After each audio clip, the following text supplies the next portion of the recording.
What county is Maiden Castle in? Maiden Castle. I couldn't tell you. Berkshire, Lothian, Wiltshire or Dorset? Berkshire, I'd say. Sounds like a Dorset one. Yeah, maybe Dorset. Sounds like a Dorset. Dorset's correct. Come on. That might sound a bit like a pub quiz, but that is in fact a sample question from the Life in the UK test. For the last 20 years, people migrating to the UK have had to pass the test to gain British citizenship, alongside steps including living here for 5 years and proving knowledge of English, Welsh or Scottish Gaelic. How old is the Elizabeth Tower, Big Ben? Is it over 150 years old, over 600 years old, over 300 years old, or over 450 years old? I want to think like houses of cards. I reckon it's 300. So there'll be over 300 years old.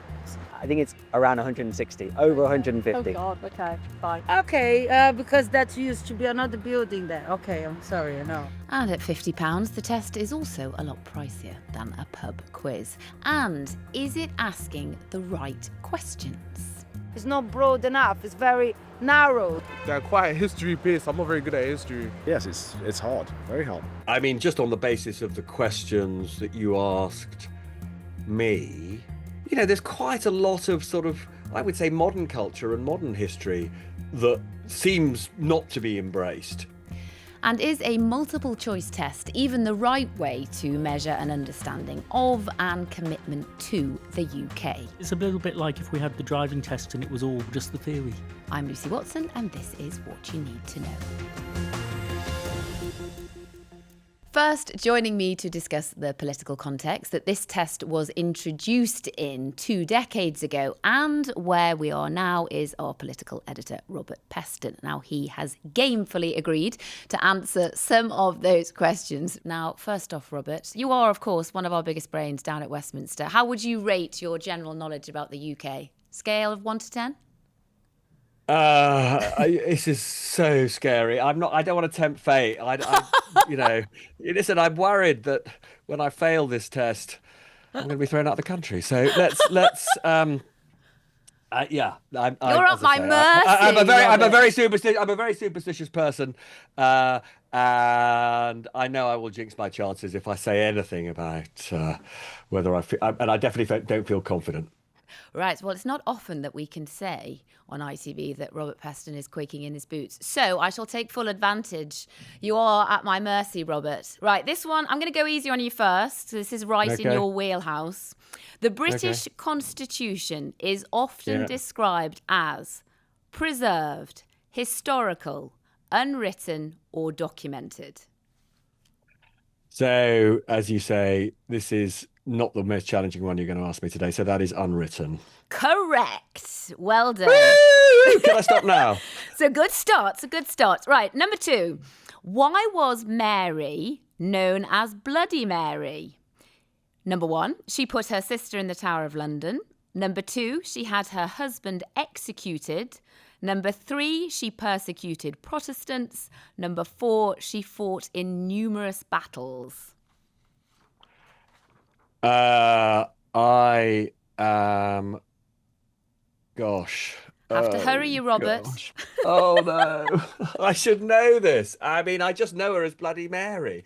Oh my God, this is so humiliating. My memory of the Tudors is terrible. It's Come terrible. on, Robert, spit it out. I'm gonna have to say. Persecuted Protestants. That's what I'm Smashed gonna have it, to say. Robert. Well done. 2 out of 2. Right, you are worth that job title. Right, the next one. This is, in my eyes, more testing. Right. When did Christian communities first appear in Britain?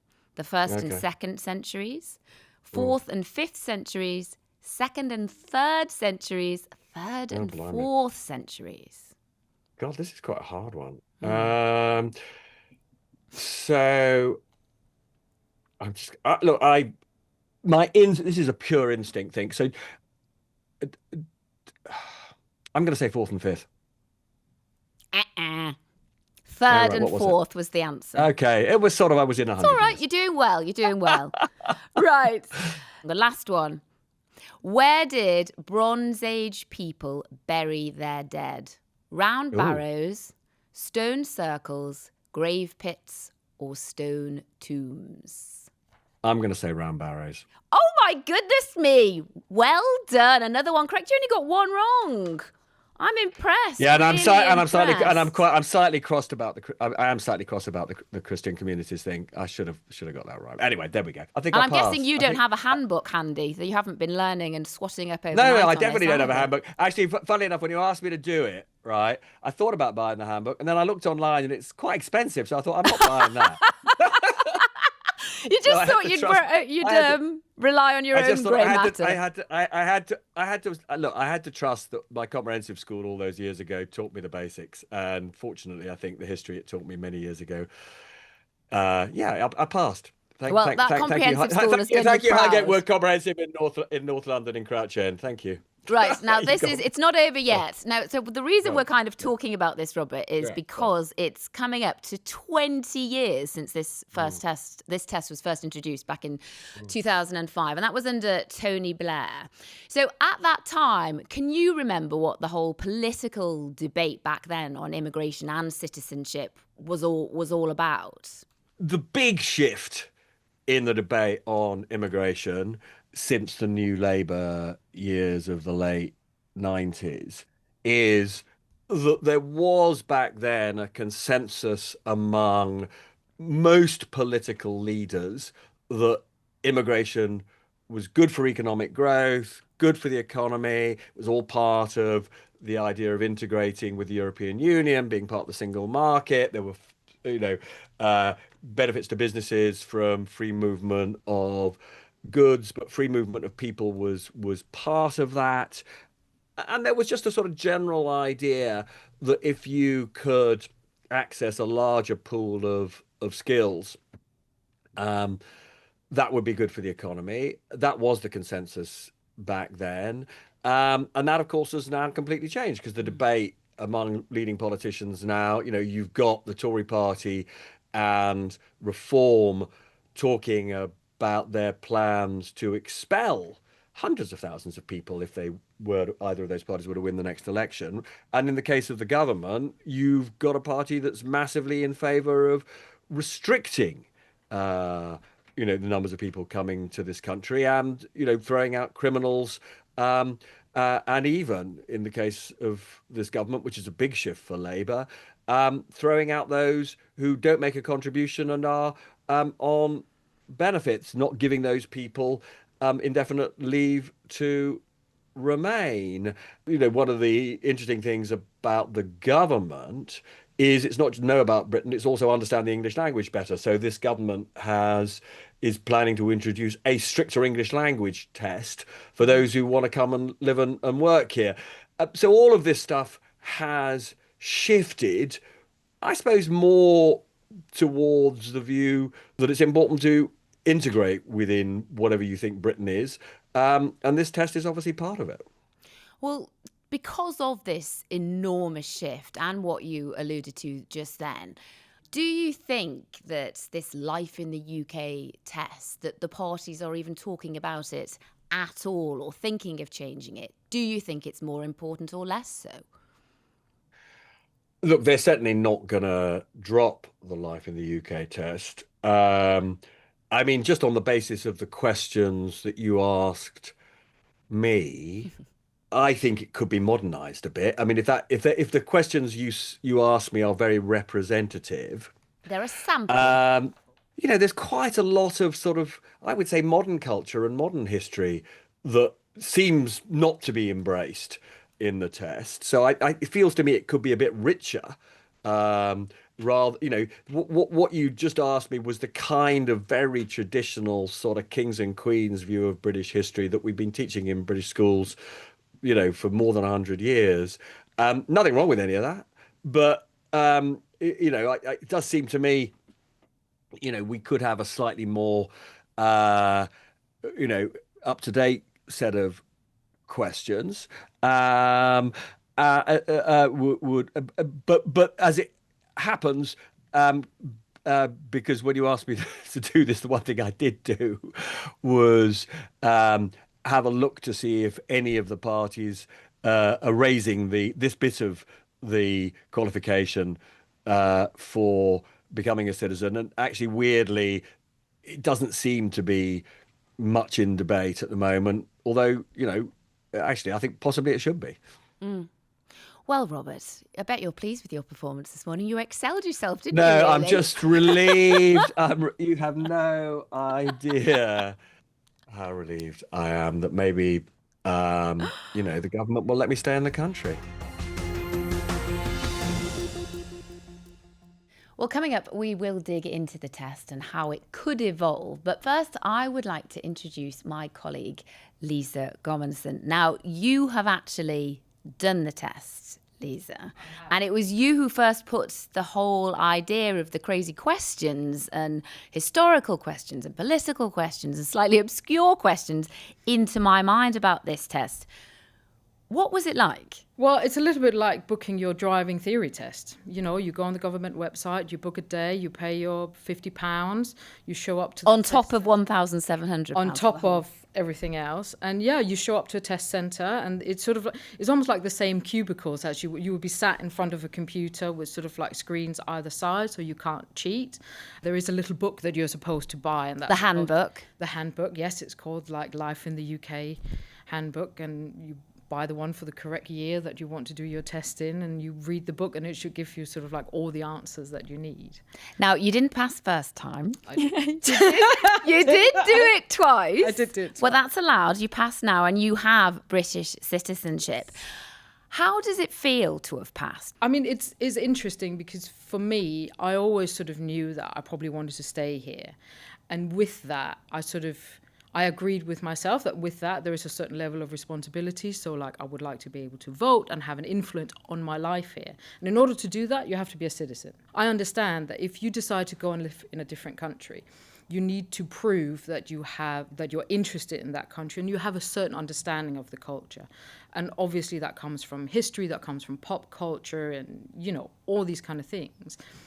But you're just memorizing a bunch of facts, like when was this person born, who was the king after whatever, like what do English people traditionally call the 26th of December, like how to be a good neighbour. I remember there was a segment that said like how to be a good neighbour, like if you move into a new flat, you should introduce yourself to your neighbours in case, like you're away and they need to Because you don't do that in Denmark, where you were born. Apparently you not. don't introduce yourself to your neighbour then, no. But do people do that here? Like, I feel like I know loads of people who don't, know their neighbours or sort of, it does feel a bit sort of outdated or a bit like a box-ticking exercise. Now, Sunder Katwala is the director of British Future, an independent think tank focusing on integration and immigration, identity and race. Now, Sunder, thank you very much for coming in to talk to me. In the grand scheme of things, do you think that this test, we've had a lot of fun with it, this test, do you think that it's fit for purpose, this test? I think it's a good idea to have it. Yeah. I think it could be better. I think it could be better executed as a test. I mean, if it's a citizenship test when you're joining a society, that's symbolically important. How do people become us? How do you become one of us? I think that's a really important thing. I think the test would work if it was testing people on the things that the rest of us knew that they should know too. And so if it's not doing that, sometimes it feels a bit like maybe we've got a sort of civil service entrance exam masquerading as a citizenship test. So I think we shouldn't underestimate why it's useful. What is the purpose of it, really? What is this test honestly supposed to do? It's testing your willingness to learn the stuff that's in the book. It's actually testing your linguistic ability to comprehend it and to answer the questions. And it's also trying to say to you, this is what you need to know about the society that you're becoming a full member of as well. So when we've talked to naturalised citizens, people who've been migrants become citizens, they're glad, actually they think that process matters. If we go back sort of before we had these tests and processes, you get a letter in the post from the Home Office or something, in a brown envelope with no sort of sense of ceremony. So it's doing those different things, but perhaps it's a little bit like if we had the driving test and it was all just the theory test and Yeah. it was the multiple choice. So in a way, it's quite hard for the state, which wants to say, we want to tell you there are rights and responsibilities, we want to check that you're taking it seriously. It's actually quite hard to deliver that in a meaningful way. What would you change about it, though? I'd kind of test the content by like what people on the bus or the train No, think should be in actually, it. what And they no. actually So know. that would be quite good. I mean, I hold my hands up. I would fail this test. Yeah, and I think 3/4 of people would fail it unless they read the book Yeah, and true. passed it. So in a way, we're just testing people's willingness to do that. But we could make it more sort of culturally sensible, because there are important things in there that you do want people to know, and then there are some very arcane things in there. But I'd like to do a couple of other things about it as well. I think the ceremony is good. It's a rite of passage. People who are migrants who've become citizens, they're becoming the citizens of our country. So are people who are turning 16, 17 and 18. So I think at the moment we risk turning the sort of migrant citizens into the sort of perfect citizens the rest of us would like to be, except we're a bit lazy sitting in the couch not doing it so they can do it for us. Maybe we should be trying to do a more normal thing about what does it mean to have the rights and responsibilities of citizenship. And I think So we you should think celebrate what it more. teenagers heading into adulthood should do it as well, you mean? I think it'd be good to teach. I mean, you're not going to not give people the right to vote or something, but it's good to teach everybody what the migrant citizens are learning. And I think ceremonially, it might be good to do something, in school assemblies or something that is like the rite of passage of becoming a citizen. Because I think the ceremonies are important. The ceremonies are very emotional. There's a picture of the monarch. There's, the national anthem. There's people talking about what it means. There's people bringing their family. It's the end of a long process. I think we could project better that that's going on and that people are making a commitment to this country. It is, of course, all about citizenship. That's the whole purpose of it. Do you think, as a country, we are agreed on what citizenship is? I think most people, when we research this, most people think the fair rules are that, it doesn't happen straight away. You have to live here for a while. You need to, show that you're the kind of person that, plays by the rules, obeys the rule of law, doesn't have a criminal record, that you need to show a commitment to this country. And then what most people think is when people want to do that, we should welcome it, encourage it and celebrate it that they do. And I think our political debate is going in a different direction at the moment across the parties. It's to show it's special. Should we make it difficult? Should we tell you to wait twice as long? Should we make it more expensive? It'll be really special if we restrict it. Well, actually, that isn't how you make it special. I think making it special is making sure it's meaningful.